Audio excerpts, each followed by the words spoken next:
decirle que te amo?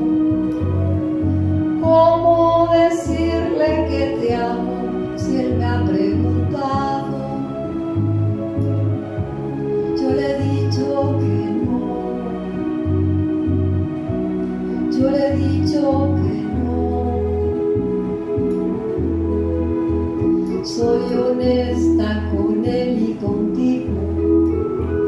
A él lo quiero y a ti te he olvidado.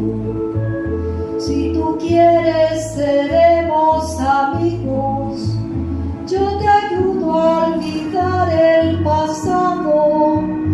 No te aferras. No te aferras a un imposible.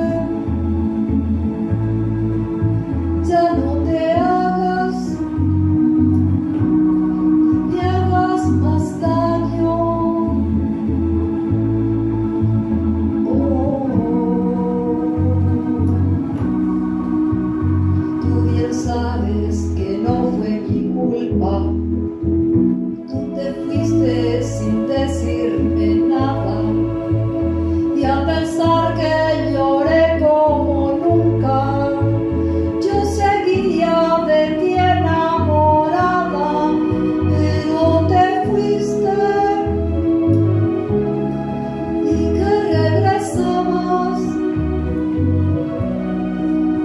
No me dijiste, y sin más nada, porque no sé,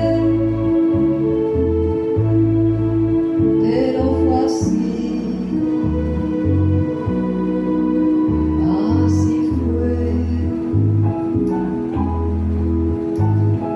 Te brindé la mejor de la suerte, me propuse no hablarte ni verte, y hoy has vuelto, ya ves, no hay nada.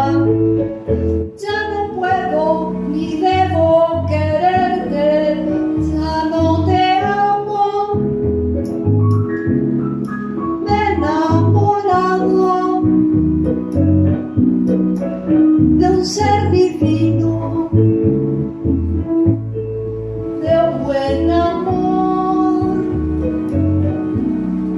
que me enseñó a olvidar y a perdonar. Soy honesta con él